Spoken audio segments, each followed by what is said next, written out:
नमस्कार दोस्तों, जय श्री राम। मैं आपको एक ऐसे संत के विषय में बताने जा रहा हूँ जिनको को हनुमान जी की कृपा प्राप्त थी और हनुमान जी की सिद्धि प्राप्त थी।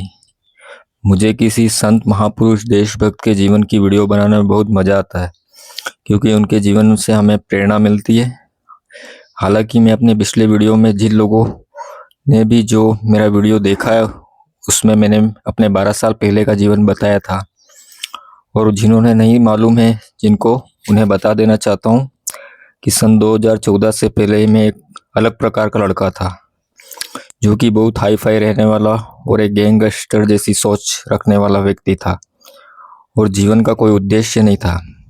लेकिन एक भाई ने गायत्री मंत्र करने के लिए बोला और इस मंत्र ने मुझे ऐसा बदल दिया कि आप विश्वास नहीं करोगे, मेरा पूरा जीवन ही बदल कर रख दिया। जब मैं 12 साल पीछे मुड़कर देखता हूँ तो मुझे यकीन नहीं होता कि मैं क्या था और क्या हो गया। और आज इस बात को 12 साल हो गए हैं। पिछले 11-12 सालों से मैं पूजा पाठ ही कर रहा हूँ। लोगों से मिलना जुलना कम हो गया है। अकेले रहने में मज़ा आता है। कोई मुझे मिले ना मिले मुझे फ़र्क नहीं पड़ता है। अपने में ही आनंद की अनुभूति होती है। ये मेरे खुद का अनुभव है कि जब आप आध्यात्म से जुड़ते हैं तो आपका जीवन बदलता ही है। जब मेरे जैसा इंसान बदल सकता है तो कोई भी बदल सकता है। मेरे जो गायत्री मंत्र के गुरु हैं वो अलग हैं, और जो 10 महाविद्याओं की साधना की है वो गुरु अलग हैं। और जो मेरे 10 महाविद्याओं के गुरु हैं उन्होंने मुझे सख्त निर्देश दिए हैं कि ज़्यादा लोगों से मिलना जुलना नहीं है, मोबाइल पर किसी से बातचीत नहीं करनी है, यदि और सिर्फ व्हाट्सएप पर मैसेज से बात करो, और अपने आप को शो करने के लिए मना कर रखा है। इस यूट्यूब चैनल में अपने आप को शो नहीं करता हूँ। और मेरे गुरुजी का तो यह भी नहीं मालूम है कि मेरा एक यूट्यूब चैनल भी खाया और कहा है कि जीवन में कभी भी धन की कमी नहीं रहेगी और आध्यात्मिक उन्नति करते रहोगे। उनकी बात 100% सही है। जीवन में किसी बात की कमी नहीं है, ना धन की कमी है, ना किसी और बात की। माँ दुर्गा की कृपा से अच्छी तरह से जीवन निकल रहा है। और अगर आप निस्वार्थ भाव से पूजा पाठ करते हो ना, तो किसी मंत्र का जाप करते हो या किसी का भी, तो आपका यह जन्म तो सुधर ही जाता है, अगला जन्म भी सुधर जाएगा आपका। मेरा इस 12 साल के जीवन में मुझ पर कोई उंगली नहीं उठा सकता। मेरे इस जीवन में 12 साल के जो अभी जी रहा हूँ मैं, क्योंकि इन 12 सालों में पूजा पाठ ही की है मैंने, और लोगों से मिलना जुलना भी कम ही होता है, इसलिए कोई मुझे गलत साबित नहीं कर सकता है। हाँ, सन 2014 के पहले मुझे गलत काम हुए होंगे मुझसे, क्योंकि कोई दूध का धुला हुआ नहीं होता आजकल। पिछले 11-12 सालों में पूजा पाठ में ही जीवन बिता रहा हूँ और आगे मरते दम तक भी यही करना चाहूँगा। मुझे देश के कोने कोने से फ़ोन भी आते हैं, बेचारे अपनी समस्या को बताते हैं। गुरुजी बोलते हैं कोई तो, और कोई हितेश भाई, और कोई क्या बोलता है। मैं उनसे यही कहता हूँ, भाई मैं भी तुम्हारी तरह ही हूँ, बस पूजा पाठ करना अच्छा लगता है बस, और ज़्यादा करता हूँ बस। और आगे के जीवन में आपको पता चल ही जाएगा, किसी के काम आ जाए तो वो भी करेंगे, अच्छा काम करेंगे। मेरे साथ यूट्यूब पर बहुत बहनें जुड़ी हुई है और मैं सबका सपोर्ट करता हूँ। सबके लाइव में अपना टाइम देता हूँ जो लाइव में आती हैं बहनें। जब बुरे काम करते थे तो डर लगता था कि इतने सारे दुश्मन है मेरे घर, इतने दुश्मन है, पर जब अच्छा काम शुरू किया तो सब डर निकल गया, किसी का डर नहीं है। और एक दिन सबको परमात्मा के पास जाना ही है, तो डर किस बात का है। हाँ, लोग कम से कम मुझे याद तो करेंगे कि भाई ये 12 साल पहले कैसा था और कैसे इसने अपना जीवन बदला। और मेरा मानना ये है कि कोई इंसान बुरा नहीं होता है। कुछ परिस्थितियां, समय और कुछ लोग ऐसे आ जाते हैं जीवन में जिससे कि वह गलत रास्ता चुनता है। मैं भी अच्छे घर से हूँ, मेरे मम्मी पापा भी अच्छे पद पर सरकारी नौकरी करते थे। और भाई मेरा ये कहना है कि जैसे मैंने अपना जीवन बदला, वैसे मुझे देखकर दूसरे भी बदले। मेरे जीवन में ऋषि वाल्मीकि वाली घटना घटी। भाइयों, बस पूजा पाठ कर रहे हैं और अच्छे काम कर रहे हैं। मैंने मेरे यूट्यूब चैनल से सन 2022 को शुरू किया था, पर चैनल बनाकर ऐसे ही छोड़ दिया, उस पर ध्यान नहीं दिया।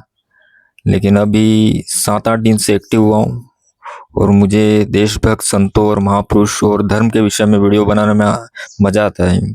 इसलिए मैं अब आपको हमारे समाज के एक संत हैं जिनको कि हनुमान जी की सिद्धि प्राप्त थी वो बताना चाहता हूँ। उनका नाम था गोविंद महाराज जी। वो हमारे पास के ही एक गांव में रहते थे और गृहस्थ में होते हुए भी हनुमान जी की पूजा पाठ निस्वार्थ भावपूर्वक करते थे। उनके परिवार में उनके 3 पुत्र और पुत्रियां थी और अपनी पत्नी के साथ हनुमान भक्ति के साथ जीवन जी रहे थे यूं बहुत आनंद से। और जब उनकी पत्नी की मृत्यु हो गई तब उनको अचानक ही मन में प्रेरणा हुई और जो ये आप जंगल देख रहे हैं यहाँ के पहाड़ों में उन्होंने 12-13 सालों तक तपस्या की। उसके बाद यहाँ इस मंदिर में पूजा पाठ करने आते थे और जो लोग खुद गवाह हैं वो कहते हैं कि जब हनुमान जी की पूजा कर रहे होते थे गोविंद महाराज तब एक टाइगर हमेशा उनके पास बैठा रहता था। अभी तो इस स्थान पर बहुत सारे घर बन गए लेकिन 30-40 साल पहले यहाँ सिर्फ जंगल ही था। अभी भी मैं यहाँ आया हूँ पर जंगली जानवरों का डर है। यहाँ दिन में आने में भी बहुत डर लगती है। तो गोविंद महाराज जी ने 12-13 साल में तपस्या कैसे की होगी, क्योंकि हनुमान जी उनसे खुद बात करते थे, ऐसा यहाँ के लोगों को कहना है। और यहाँ गांव में किसी के घर में अगर सत्संग का कार्यक्रम रखते थे तो गोविंद महाराज जी उस सत्संग वाले घर में हाजिरी देते थे और ठीक उसी समय पर गोविंद महाराज जी दूसरों के घरों में भी किसी का सत्संग के कार्यक्रम हो तो वहां पर भी उनकी हाजिरी होती थी। यानी कि एक समय पर हर एक के घर में सत्संग में नजर आते थे। गजब की सिद्धि हनुमान जी की कृपा थी।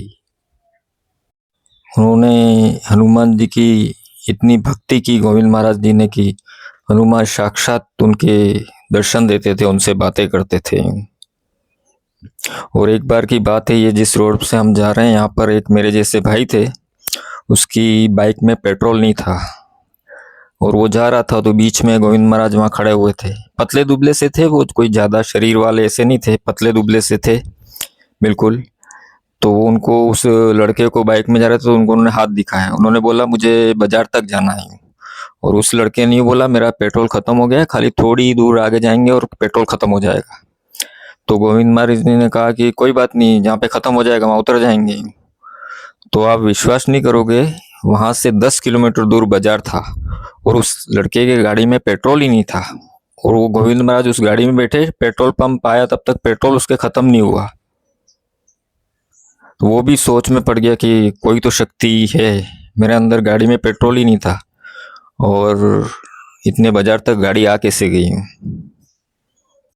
यानी जो मेरा ये कहना है कि जो तन मन धन से जो निस्वार्थ पूर्वक जैसे कि मैं कर रहा हूँ, तो आप निस्वार्थ पूर्वक भाव से किसी भी देव की पूजा करो, आप फिर देखो आप क्या होता है, आपको उसकी कृपा प्राप्त होती या नहीं होती।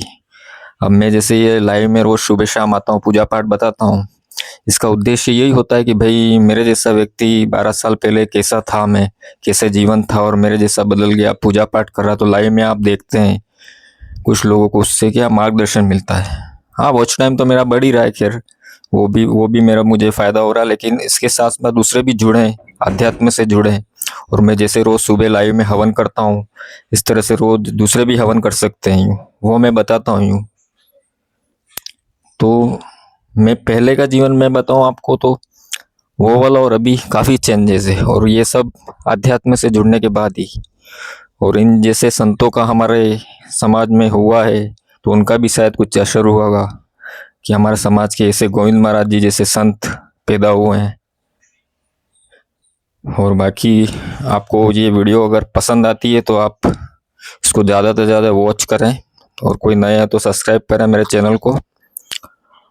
और आगे भी मैं ऐसी वीडियो आपके लिए बनाता रहूँगा, ऐसे संतों के विषय में, महापुरुषों के विषय में, जैसे भगत सिंह हैं, और धर्म के विषय में, क्योंकि मैं खुद अब धर्म से जुड़ गया हूँ। पहले वाला जो जीवन है वो भूल चुका हूँ मैं अब। और इस तरह के वीडियो आपको अगर इस वीडियो में कुछ भी अच्छा लगता है तो आप कमेंट करना और लाइक करना, और नए हैं तो चैनल को सब्सक्राइब कर देना। और बस यही कहना चाहता हूँ, बस आप मेरे ये चैनल से जुड़े रहें।